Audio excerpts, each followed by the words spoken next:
Amis Lion, ravi de vous retrouver pour vos énergies pour ce mois de mars 2026. Alors on va regarder les énergies générales et financières et les énergies sentimentales évidemment. Je vais déjà tirer toutes les cartes et puis je vous explique ça tout de suite. C'est parti.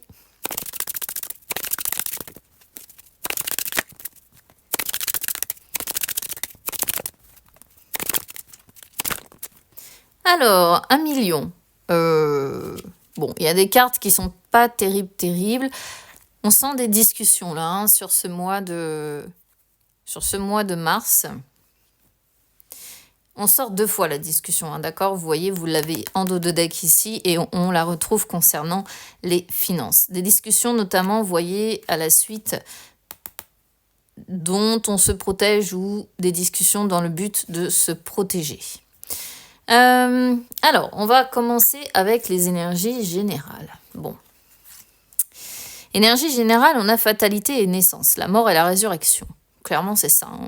C'est-à-dire que fatalité, c'est vraiment l'une des cartes les pires que l'on peut avoir dans ce jeu-là. C'est vraiment quand tout nous tombe dessus, quand il n'y a plus rien qui va, quand on doit vraiment faire avec et on encaisse et on encaisse et on encaisse. C'est tout ce qui est... période de malheur, de malchance, de subir le mauvais sort, en fait, subir des événements inévitables, être dans une période de dépression, de froid, de mélancolie, les obstacles que l'on rencontre, Alors, je ne vais pas parler de vol, parce que sur les énergies financières, j'ai rien qui va dans ce sens-là, mais ça peut être des accidents, ça peut être des pertes, ça peut être des chutes, enfin, vous voyez, c'est vraiment... une carte de destruction, celle-ci. Mais c'est souvent quand on se sent aussi très malheureux ou malheureuse, ruiné intérieurement. Mais ce qui est bien, c'est qu'ici, on a vraiment cette notion de destruction, puis de renaissance. Moi, je vais vraiment le dire comme ça, parce que c'est vraiment comme ça que je le ressens, en fait. Le fait de les avoir toutes les deux associées comme ça, c'est quand même déjà relativement rare. Mais ici, on est dans des énergies complètement inverses. C'est-à-dire qu'après avoir subi tout ça, vous allez être dans le nouveau départ, la reconstruction, le recommencement, plus de bonheur, plus de joie, des nouveaux horizons. Et finalement, on voit que derrière la tempête, c'est le soleil qui vous attend. Mais bien sûr, il va falloir traverser la tempête pour ceux, en tout cas, qui vont être concernés. Donc,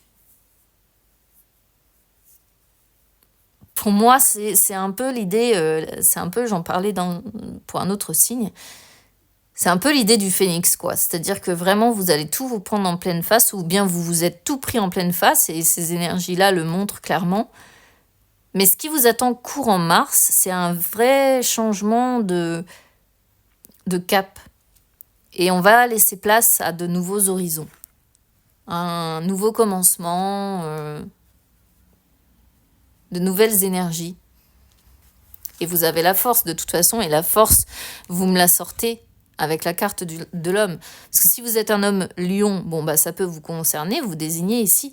Mais si vous êtes une femme lion, ici, soit c'est un partenaire que vous avez, soit tout simplement, ça représente Mars, c'est-à-dire l'action, la force. Voilà. Alors, sur les énergies justement financières, on voit la force. On voit la force et on voit pas mal de discussions dans le courant du mois de mars. Donc, rien de dramatique, simplement des discussions. Alors, ça peut être des discussions avec, ici, un entre guillemets, correspondant, c'est-à-dire des communications, des lettres, des mails, des choses comme ça, avec une personne. Donc peut-être que vous allez communiquer avec une personne à propos de vos finances. Ça peut être un conseiller bancaire aussi, ça peut être ce genre de choses.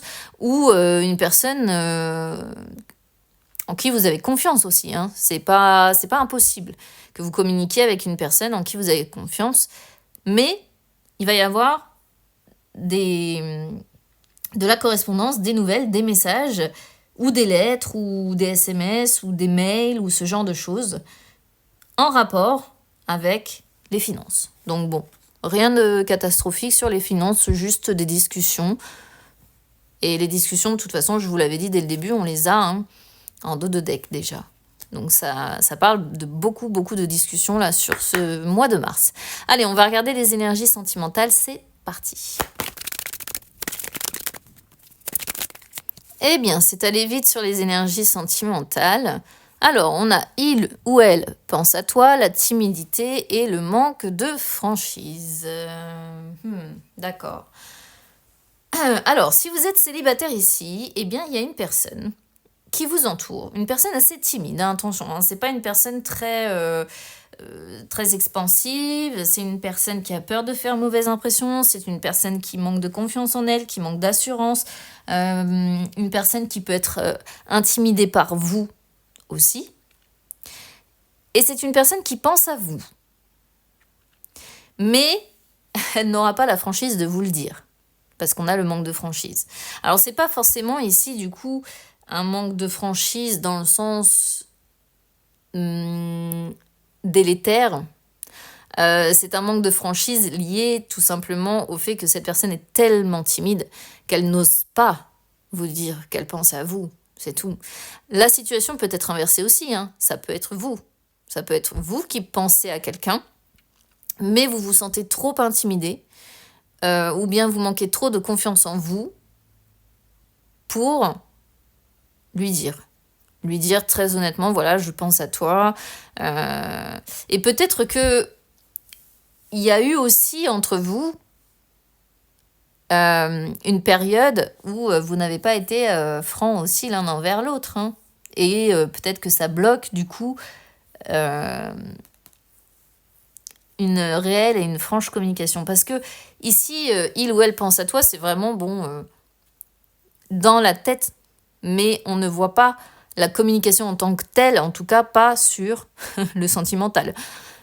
C'est plus des pensées, le fait de penser à l'autre, mais pas oser le dire. Voilà. Maintenant, si vous êtes en couple, je pense que vous pensez l'un à l'autre, mais encore une fois, il y a la notion de ne pas oser se le dire. Déjà parce qu'il y a une notion de manque de confiance, il y a une notion manque de confiance en soi, attention, je nuance. Et il y a une notion, comme je disais, d'avoir peur de faire mauvaise impression. Il peut y avoir une personne qui est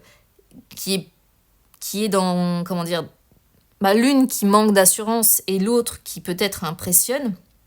Il y a un gros sentiment d'insécurité dans cette relation.